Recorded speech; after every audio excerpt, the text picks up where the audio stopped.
far. And the Jets, I don't even know. They're like jetsing. SportsCenter starts right now.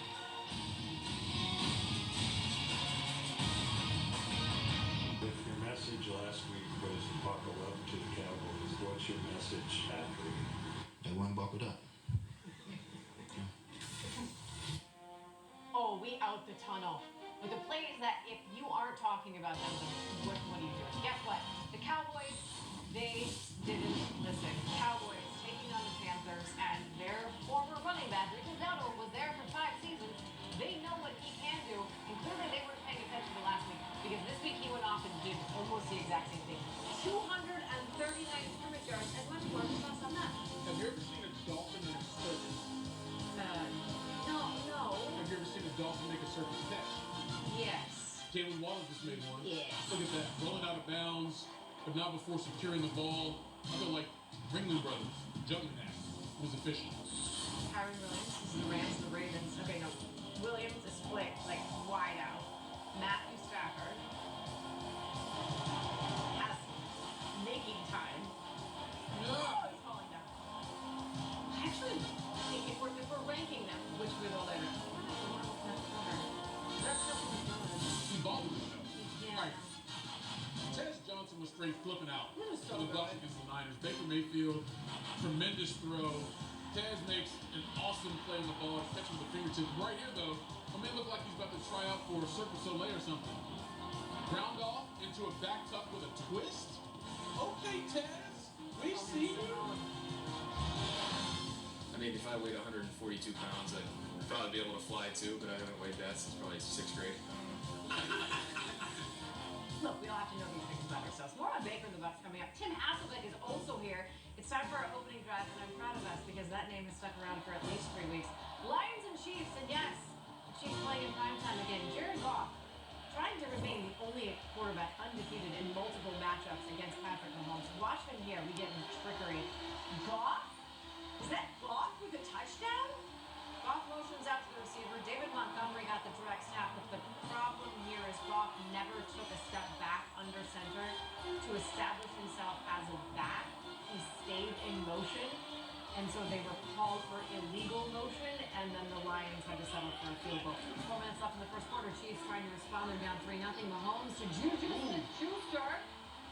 First down, and some additional yards there. 10. Did a great job, getting to the over quickly by Mahomes. And also a good job getting this guy involved for the first time this season. Xavier Worthy into the end zone for the first time. In the second quarter, Goff under pressure. Throws it for some traffic. Jameson Williams got it, and he's just bouncing. Bouncing into the end zone. There's so much speed, too, so you hit him on the run, he's going to make good things happen. It was 10-6, also making things happen. Mahomes and Kelsey. Problem is, he wasn't anywhere near it. Flag thrown, what'd you see? Yeah, I mean, he's probably got the collar of Kelsey slowing him down.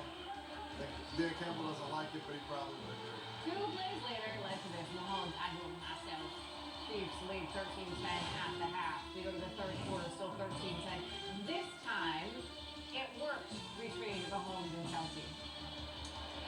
Just the control Patrick Mahomes. Was going to throw the check down, then he's able to get reset enough to hit Kelsey. 2 plays later, why not hit up Hollywood Brown? That is good enough for a score, and it also extended the lead for the Chiefs 20-10. Goff trying to answer.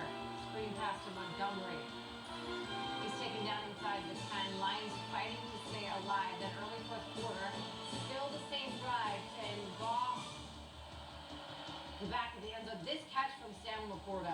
What do you say? I mean, the throw's good. The catch is absolutely insane because he's probably getting, held, interfered with, and the ball, his arm's getting raked out, but I think even Goff knows it was a ridiculous catch. Lions cut it 20-17. Chiefs facing a 2nd and 4. Xavier Worthy breaking the tackle. He's fast. He gets the first down and more. It's a 14-yard gain. And then Mahomes going to find Brown. That dude had 4 total touchdowns. Not Brown, but Mahomes in this game. That's Brown's second score for the Chiefs up 27. Yeah, Mahomes he does such a good job of just seeing the entire field. Problem is, this is how the game ends. Mahomes looking to shake hands with Brian Branch. He ignores him. Then Branch approaches Juju. Whoa! And then there's a hit in the face. Obviously, Juju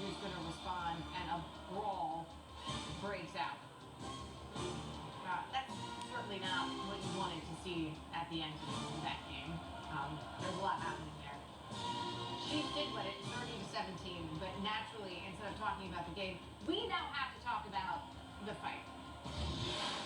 I love Brian Branch, but what he did is inexcusable, and it's not going to be accepted here. It's not what we do. It's not what we're about. I apologize to Coach Reed and the Chiefs and and Schuster. That's not okay. That's not what we do here, and it's not going to be okay. He knows it. Our team knows it, and so that's not what we do. They trying to bully me out there, Shouldn't have did it. Those Chargers. You play between the lines. I mean, they're a great team. At the end of the day, of course you're gonna have some chatter. People are gonna be talking. That's part of the game, but that's during the game. That's between the whistles. That's pads on pads. But at the end of the day, it happens, right? But I know he's a better player than that and better person. So he'll learn from his mistakes. At this point, it just kind of is what it is. You just kind of move on. I mean, we won the football game. I thought we did a great job, played well, but now we were on to the Raiders.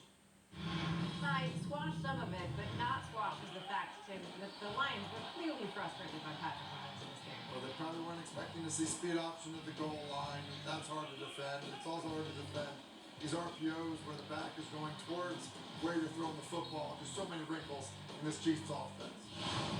All right, Tim, let's take it to the Niners and the Bucks. Baker Mayfield still doing all the things that he started the season doing. But here's Rachaad White, 2-yard touchdown. His 4th rushing touchdown of the year. He had 3 all of last season, 7-0 Bucks.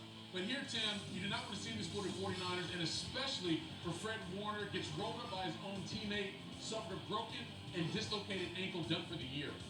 Yeah, really, if you're a fan of the league in general, just a great player, fun player to watch. Wish him well. Obviously, for the year. All right, the game continues. We're in the second quarter. Mac Jones finds Kendrick Bourne over the middle, doing the defense dirtier than laundry all season, but especially as of late. He had 142 receiving yards this game, 56-yard game there, second straight with more than 100. And then the drive continues. Chris McCaffrey, first rushing touchdown of the season for him, and the Niners get 111 scrimmage yards. They lead at 10-7. 5 minutes to go in the second. Mayfield gives it to Sean Tucker. That's easy, untouched into the end zone. So the Bucs go back up 14-10. But Tim, here, Mayfield, I mean, this game is tougher than a well-done steak. Finds Cameron Johnson after getting out of the pressure. And this is just typical Baker. Just hits a touchdown pass, gets absolutely drilled, and then gets up and fires his team up because how fired up he is about it. Oh, Baker's always ready for a clapback. And that one right there was worthy of it because the Bucs led at the half 20-16. Less than 5 minutes to go. And Tim, Baker's literally doing everything his team needs right now. Yes, I mean, let's just be real. When Lamar does this, we say that's Lamar. When Josh Allen does it, we say it's him. Baker Mayfield, it looks a little different, but it is gritty, it is effective, and his team is rallying around it. That was 3rd and 14. He picked up 15 to get the first down, to keep the drive going. 2 plays later, he's got time, and he's got Tez Johnson. Mayfield, 8 touchdown passes and 20 yards downfield this year, Tim. He's putting it on the spot. Yeah, perfect throw, perfect celebration afterwards as well. He did stick the landing for sure. 27-19 Tampa. But here comes Mac Jones. Looking down the sideline, but it is picked off by Jamel Dean. Bucs win it 30-19. They're 5-1. That's how the best 6-game start in franchise history. Baker, MVP, right? The city has rallied around you. This fan base loves you when you've had that epic run and the chance MVP, start rating it. How do you make you feel? It's week 6, so got a big one next week. So it's awesome to have the support. Don't get me wrong, but we're just getting started. I'll tell you a funny story. This is crazy. When I score and I hear MVP chant, I'm thinking they talking about me. So I asked Shep. I'm like, Shep, they was chanting MVP? And he was like, yeah. I was like, I ain't do nothing this year. And then he was like, they talking about Baker, Tez. And I was like, well, that explains it. But he is the MVP. The one he got the first down on, he said he blacked out. But, I mean, that's just Baker. The pump fake get everybody. I'm just like, oh, my God, he's a dog. Oh my God, that's hilarious. Tim, the thing about this game, too, he also did it without 4 of his top offensive weapons.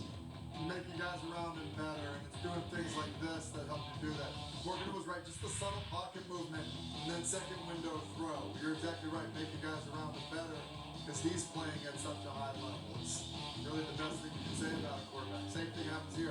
Working at the top of the screen, doesn't like the underneath coverage. You see his eyes, the way he's able to see out in front of the receiver, protect him on the back shoulder throw. We see the fire and the intensity and all of that stuff, but he's doing some of the little, just kind of more subtle quarterback things really well also, which is, helping that offense move without their star players. You think you could do the show without me? Don't answer that. We couldn't do the show without you, Tim. We've got more from you coming up in a minute. Let's work on getting somebody to the World Series, shall we? Blue Jays hosting the Mariners, game 1 of the ALCS. The Blue Jays haven't been to the World Series since 1993. They won that year. The Mariners have never been. Top of the first. Game is scoreless. Jorge Polanco, hero in that 15-inning game. Ground ball the third out. Barger throws home. Alejandro Kirk takes up Cal Raleigh for the second out of the inning. That was a heads-up play. Game remains scoreless. Bottom of the inning. George Springer doing what he has done now so many times. A leadoff homer. First Blue Jays player to hit a leadoff postseason home run in franchise history. 21st career postseason home run for Springer. Breaks the tie with Derek Jeter for the 5th most all time. And the Blue Jays strike first. It is 1-0. Let's go to the 6th, shall we? It's still 1-0. And Galvin on the mound. Raleigh up the plate. He can do this a few times this season too. In fact, 62 total. 4th home run off of Cosman. Tied for the most in his career against any pitcher. There has 9 home runs at the Rogers Center. Here we go. Regular season. The Mariners tied up at 1. Question. Did anyone see the teacher? Same inning. Brendan Little comes in for relief for Boston. Little facing Polanco. Runner on second and 2 out. Polanco. Line drive to left. That's a big hit. Julio Rodriguez coming in. And 2-1 lead for the Mariners. Dawson's frustrated with 5 inches there. Like 3 hits. 2 struck out 5. To the bottom of the 9th we go. Mariners now lead 3-1. Unlike Munoz, trying to close things out for the Mariners. Kirk is up. 2 out. Got on the ball. The problem is Randy Arozarena can just, maybe a little less stressful. Final out. Mariners get the win 3-1. They take a 1-0 lead in the ALCS. Sports Center just getting loose on a Sunday night. Coming up, we run the 2-minute drill on 2-minute drills. We got the bad, the good, the what the helly. Plus, They got to buckle up. I think they know for sure. I've been there 5 years. They didn't keep me there for 5 years for no reason. Buckle up, please. We gotta go to break. buckle up. We Yeah. don't have seatbelts. Don't worry about it. Don't worry about it. You're driving. Why are you driving on the wrong side of the car? This is my set. Give me this. Wait, did you make the steering wheel yourself? Of course I did. Don't know the details. We're not. No, we are. No, I'm not gonna do that. You'll be fine. Just keep going. Get out of here with that driving. There are kids around. Do not buy an ESPN app.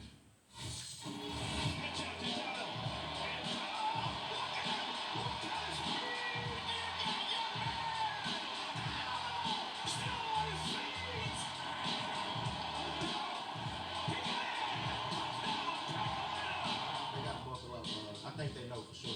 I've been there 5 years. They didn't keep me there for 5 years for no reason. We're gonna have to buckle up. We'll bring our seatbelts. We go. We'll buckle up. Seatbelts engaged. Dak Prescott and the Cowboys visiting their former teammate Rico Dowdle and the Panthers. Now Dowdle played there for 5 seasons. I just talked to him Tuesday about this matchup. What's the number this week? You know, I just want to get over 100 and do what I can do to help the team get the win. That's the main thing this week. Get the win. I want to beat. I want to beat them. Third quarter, Panthers down 17-13. Bryce Young finds him. Dowdle. He's the one who's wide open. Down the field he goes. Gain of 36 and a touchdown. He did admit this game was personal. Panthers took the lead 2017, but did you think the Cowboys were going to go away? And Dak Prescott making it difficult with George Pickens. He runs for 34 to score. Cowboys now up 24-20. Is he taking a nap? First play of the fourth quarter, Dowdle. Again, he's the one finding space. Finding space and running for 15. He wasn't the entirety of the Carolina offense. We should make that clear. Bryce Young. Then a row of McMillan back in the end zone. That is their score. His second of the day. Panthers back out in front, 27-13. 37-24. But then this happens. 12 minutes left in the fourth quarter. Dak Pickens again, 9 catches, 168 yards, and a touchdown. There he's just breaking tackles and gaining 45. Cowboys once again threatening to take the lead. Later in the drive, they're close. Dak, oh no, fumbles the snap, falls back on it. Fortunate there, but what happens is the Cowboys have to settle for a field goal, and they're only able to tie the game. 2 minutes left in the fourth quarter. Dowdle cutting outside, runs for 9. He had 239 yards from scrimmage. The Panthers single game record, 183 of them on the ground. Set up this guy, Ryan Fitzgerald, 33 yards for the win. Nailed it. Panthers win 30-27. You know what Dowdle's going to say, right?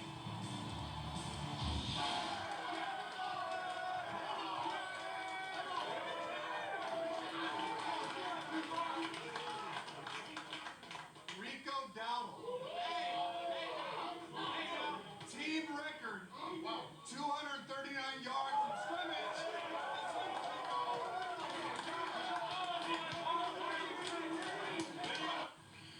They weren't buckled up. It's a lot that went in those 5 years while I was there, but yeah, I definitely say it was a little personal.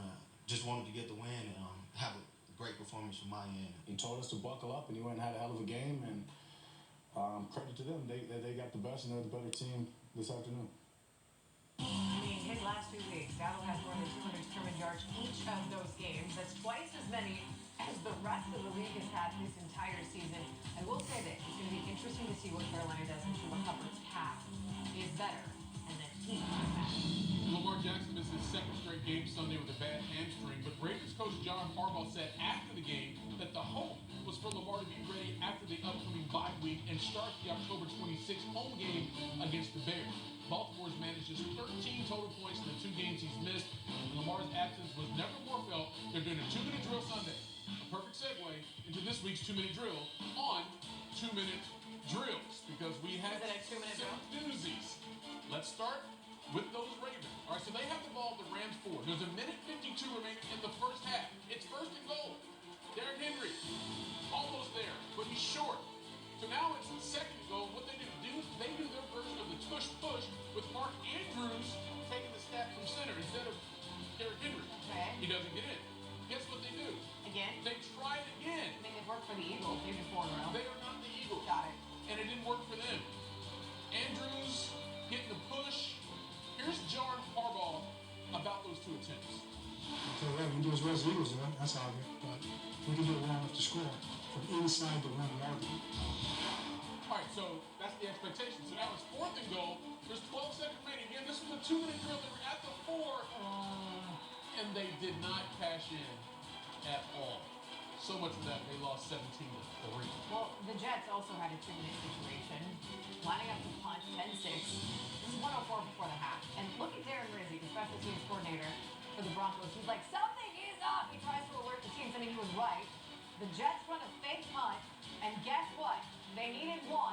They got it. Breece Hall, direct snap, keeps the drive alive. The Jets. That was good. Okay. 2 plays later, 45 seconds left. Justin Fields. This is not good. Down he goes. Sack for a loss of 2 on the play. So many sacks. He's going to timeout. They're going to play 37 seconds left. Josh Reynolds. Just short of the line again. Okay. A 4th and 1 for them coming up. Watch the clock. Nearly 30 seconds left on the clock. What are they doing? Absolutely nothing. This team down 10-6. What are they Let doing? the clock run all the way. Justin Fields doesn't know what they're doing. Garrett Wilson didn't know what they were doing. He's like just standing there. They didn't do a thing. And then Garrett Wilson, what? Nothing. They did nothing. Look at that between Wilson and Glenn. Like, what are we doing?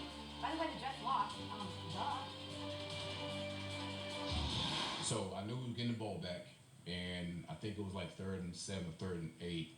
And at that point, we didn't know if we got the first down or not, because I know one ref was saying yes, no, it was no. So once it got the 4th down, guys, I'm not about to sit there and try to get a play off, and they didn't get the ball back. I think they had a timeout left and give them a chance to kick the field goal. I don't think that's the smartest thing to do. So let's just in the half, we get the ball back and see if we get a chance to score. That stuff like that is just, I don't know, I just didn't know exactly what the plan was. And once I figured it out, I was disappointed. I'll just say that. So, yeah. Okay, this team had 32 total yards in the first half. And then that explanation actually makes it worse. You chose to do nothing. Your offense was awful, and yet you were still only down 4? You know that emoji that has like the eye raised and you're like, huh? Or like when you say something to your dog and your dog's like, huh? Yeah. I That, don't understand. Is that okay? yeah, that is totally okay. What happened is not okay. Speaking of not okay, you got the Dolphins. Are they worse than the Jets? Like literally, is it a worse situation in Miami than it is in New York right now? Hopefully not. But you got Sam Hasselbeck too, quarterback room. Aaron Rodgers, he's in there. Briscoe Needs back with you on the Sports Center. Jacoby Brissett starting for the injured Kyler Murray against his former squad, the Colts, and he came out like, yo, don't call it a comeback. Midway through the third, the Cardinals are down 14-10. It's 3rd and goal until Brissett finds Trey McBride for the touchdown. Arizona takes a 3-point lead. Next possession for Arizona.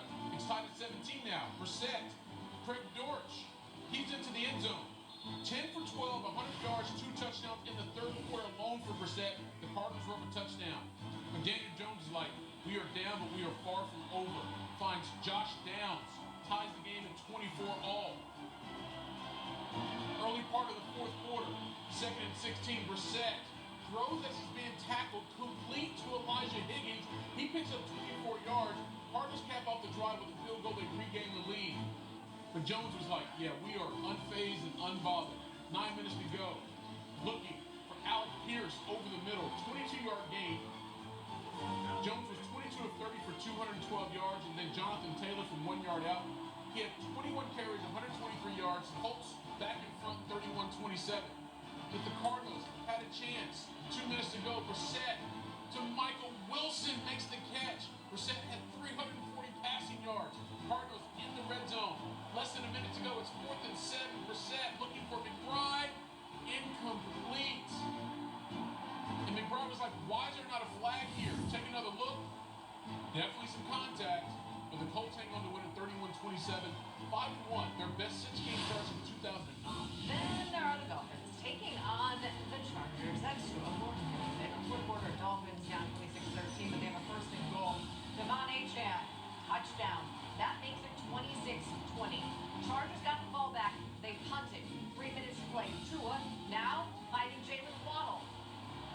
13-yard gain down to the Chargers 35, 1st down. Minute to play. 3rd and goal. Tua. Darren Waller still remains a good story. He was retired last year. That's a touchdown.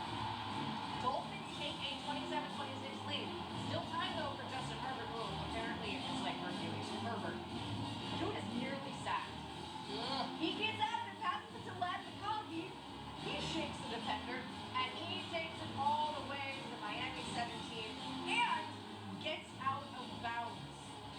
The Chargers offense keeping that game alive.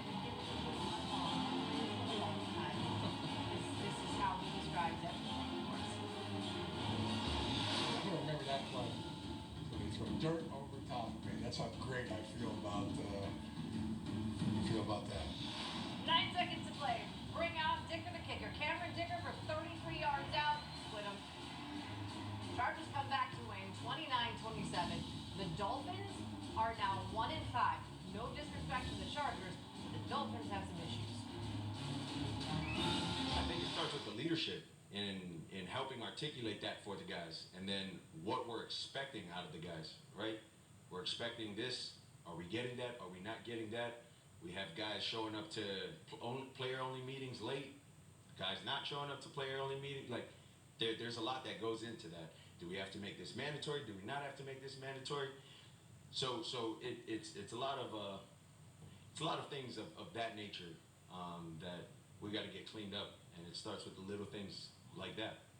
It sounds like there was something on his mind with regard to the specific meetings with a couple individuals. Clearly, he's sending a message, but from my standpoint, everything that I've asked of the guys, they have delivered on, and so I'm sure whomever he's talking to, they'll deliver as well, as he's a direct communicator with his teammates. Okay, well, at least someone's a direct communicator here. I still don't understand a damn word that McDaniel is saying. When Tua says he's calling out the leadership, Yes. is that man not the captain? He is, but he can tell people to show up. He can tell them where to be. He can't drive them there. I That's know, different. but if you're calling out the leadership, do you want me to hand you a mirror? Well, there may be the leadership on the other side of the ball. Maybe but again, if you're voicing all that publicly, you got major issues. I have some serious It's a questions problem in about South that. All right, after that, we have to get to something good. Tim is back as we take another trip inside his quarterback room. Aaron Rodgers, Tim, Steelers, they're 4-1. What worked for Rodgers against the Browns? Well, a lot of the same stuff that we saw work well for him week 1. They do a lot of, move the pocket plays, which I think are suiting him well, especially on some of these like C gap insert releases by the tight end. This time it's Darnell Washington. Sell the run, looks like run, tastes like run, smells like run. That's why he's so wide open. Aaron Rodgers, yes, not the same player he once was, but that's easy living right there for the Steelers quarterback. And they do a lot of it. This one down in the red zone, move the pocket play once again. It's actually covered pretty well by the Browns, but early on, Hayward, who was running the corner route, you kind of feel like a back shoulder might be in play. Rodgers signals it to him, and then this is still very good arm strength to get the ball going against your body there. That's pretty good by Aaron Rodgers. It's part of the reason the Steelers are rolling. Drake May, who we've seen a couple times now, coming off of a great week a week ago, does a really good job again against the Saints. This time in the pocket, things are breaking down. Just the awareness of where his checkdowns are. I think that's one of the things I've been really impressed by him by. Does a good job of getting the ball out. And then fourth down, I think some of these things have got to have it. Who do you rely on? I think Stephon Diggs being back, being able to win on option routes, that type of chemistry. It was Caleb Downs for him in college. I think it's going to be Stephon Diggs for him in the pros. And then, his ability to be strong in the pocket. So the defensive end, who's over 270 pounds, who gets contact with him in the pocket, but to be able to climb with strength, not get set, and then deliver a ball right to the face mask of your receiver is pretty good. You're going to see Drake May continue to improve. And how about Sam Darnold? One of the things he's doing, he's playing under center. He's turning his back to the defense with play action. Gets quarters coverage here. Gets a little bit of a nosy safety on the sail route. And then this ball is perfectly thrown. 53 yards in the air to Jackson Smith and Jigba in for the 61-yard touchdown. And then once again, under center, turning your back to the defense. Hard play action, gets the underneath coverage. And then the timing that Sam Darnold is playing with, along with the accuracy, beats the backside defender, allows for run after catch. Guy that threw 35 touchdowns a year ago, playing really well in my estimation in the Seahawks offense, doing a lot of the same things they were doing in Minnesota a year ago. My good friend Catherine is a Penn State alum. Her weekends revolve around the sporting events for children and the game day menu. Yesterday's Penn State Pokey Sticks. It's her version of cheesy garlic bread from Gumby's Pizza. Wish she washed down with tears. Her text post-game, how do we get out of this contract? My response was, a lot of money. It's actually close to $50 million. Do you think he knew it was coming? I think he knew it was coming because Catherine's and Penn State's long, strange trip with James Franklin has come to an end. Fired after 12 seasons, almost 12. The disappointments and the failures became one too many. Here's Booker. Penn State is a proud university. They pay a lot of money to their football program. They expect to be among the best. And although James Franklin is a really good football coach, and there's no doubt if and when he wants to get hired again, he will. But Penn State is looking for greatness. They saw Ohio State win a national championship. They saw Michigan win a national championship. They want a national championship, and they made the move because they don't think that James Franklin can get it done. Penn State only won one game in 12 seasons against a top 5 team. One.